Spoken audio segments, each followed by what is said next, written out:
ముచ్చట్లు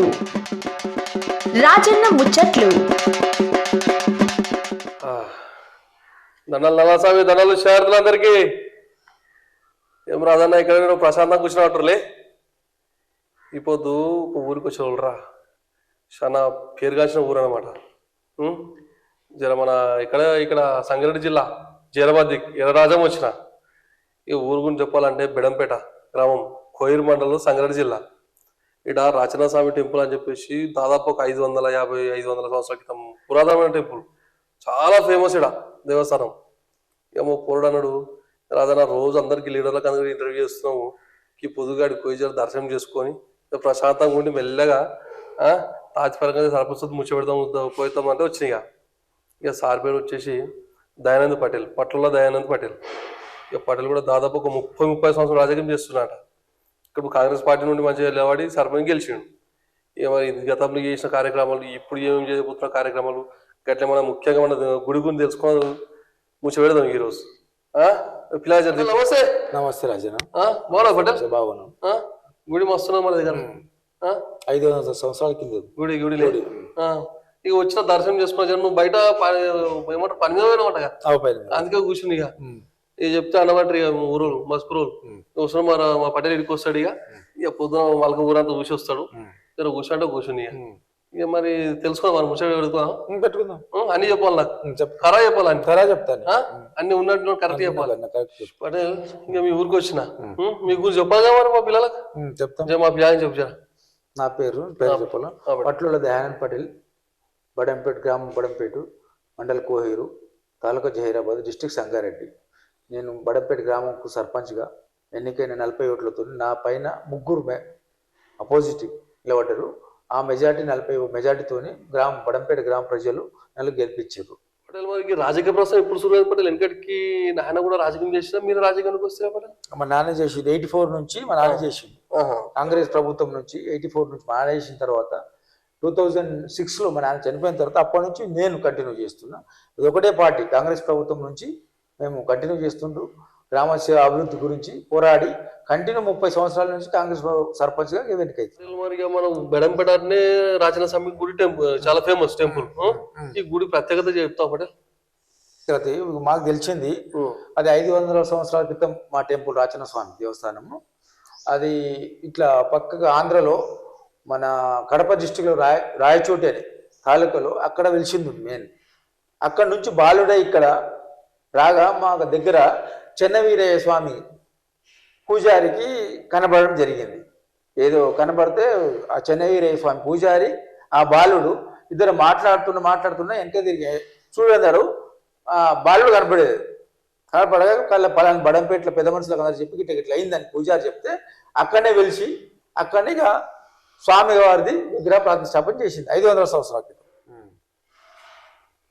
ఇక్కడ అవేగవేగలో తపస్సు చేస్తూ అక్కడ మన చెన్నవీరయ్య స్వామి పూజ చేస్తుండేవారు. ఆ పూజారి మన గ్రామ ప్రజలకందరికీ తెలిపరిచి ఆ గవి దగ్గరికి వెళ్ళి అక్కడ నుంచి స్థాపన ఇక్కడ తీసుకుని వచ్చి ఈ కోనేరు కడడం జరిగింది. పెద్ద కోనేరు, వెనక ఒక పెద్ద కోనేరు ఉంది, ముందులో కోనేరు ఉంది.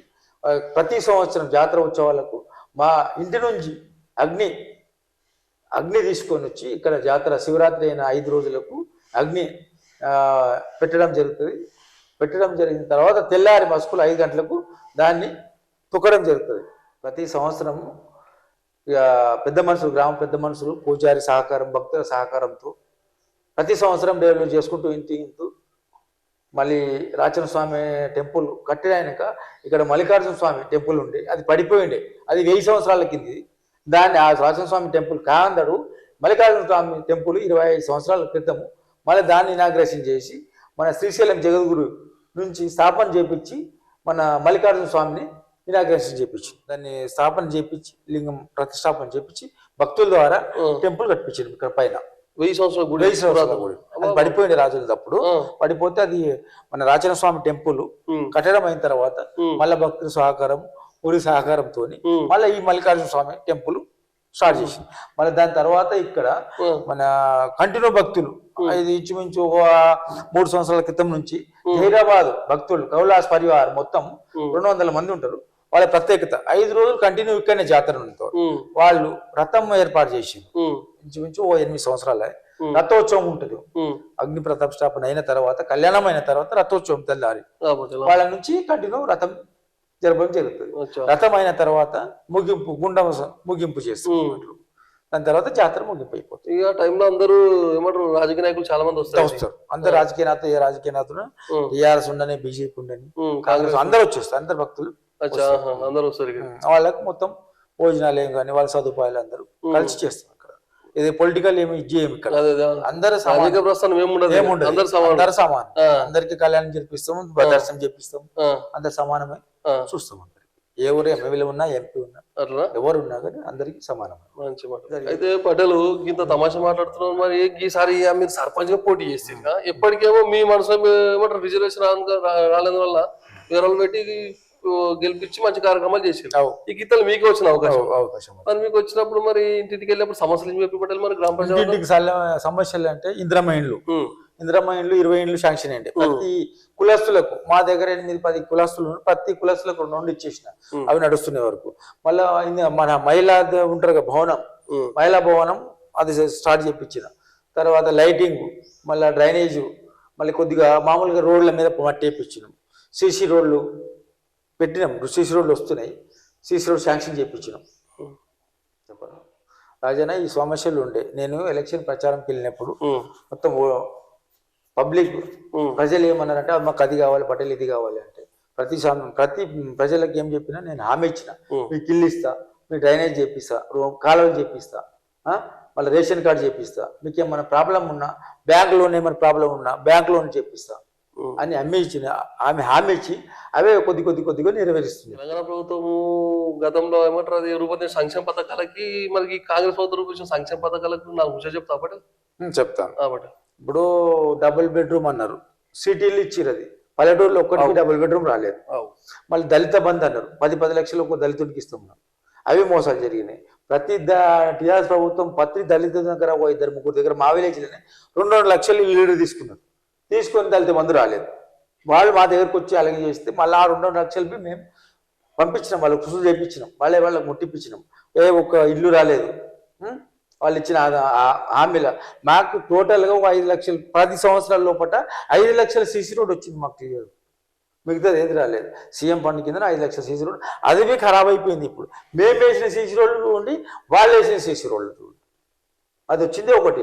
సబ్ స్టేషన్ అన్నారు, సబ్ స్టేషన్ రాలే. ఇంచుమించు ఎన్ని సంవత్సరాలు, 5 సంవత్సరాల కింద చేసిన సబ్ స్టేషన్, 10 సంవత్సరాల కింద చేసిన పూజ హరీష్ రావు వచ్చి శంకుస్థాపన చేసి వెళ్ళిపోయాడు, అది అక్కడనే పెండింగ్ పడ్డది. వచ్చిన తర్వాత 2 సంవత్సరాల నుంచి కాంగ్రెస్ ప్రభుత్వం వచ్చిన నుంచి ఫస్ట్ కరెంటు బిల్లు 200 యూనిట్లను కరెంటు బిల్లు ఫ్రీ ఇచ్చినాం. తర్వాత గ్యాస్ ఫ్రీ ఇచ్చినాం. 500కా నలుగురుగా వచ్చి గ్యాస్ ఫ్రీ వచ్చింది. దాని తర్వాత ప్రతి ఇంటికి రేషన్ కార్డు ఇచ్చినాం మేము వచ్చిన తర్వాత. మాకు విలేజ్కి వచ్చిన 20 ఇండ్లు వస్తే 20 ఇండ్లు ఇచ్చినాం. పేదోళ్ళకి ఇచ్చినాం, ఉన్నోళ్ళకి లేదు. వాళ్ళ మామూలుగా పెంకుటీలు రేకులు ఉంటేనే వాళ్లకు అనౌన్స్మెంట్ చేసినాం. ఫస్ట్ 20 ఇల్లు వచ్చినాయి ఆ ప్రభుత్వం లోపల. ఈ 2 years లోపల చేసిన పని మేము. పటేల్ మరి ముందు మన బెడంబెట గ్రామం చేయబోతున్న కార్యక్రమం ఉన్నాయి పటేల్. చేయబోయే కార్యక్రమం అంటే ఇప్పుడు మాకు ఎంపీ సాబ్ ఉన్నాడు, ఎమ్మెల్యే లేరు. ఎంపీ సాబ్కు ప్రతి గల్లీకి రోడ్ వేపిస్తామని చెప్పి ఎంపీ సాబ్కు మేము ప్రపోజల్ చేసిన జరిగింది. ఎంపీ సాబ్కి 1000 మీటర్లు ఆల్రెడీ శాంక్షన్ అయింది. ఇప్పుడు గల్లీల లోపల 50 మీటర్లు 20 మీటర్లు ఉన్నాయి, అవి శాంక్షన్ చెప్పి అవి చేపిస్తాము.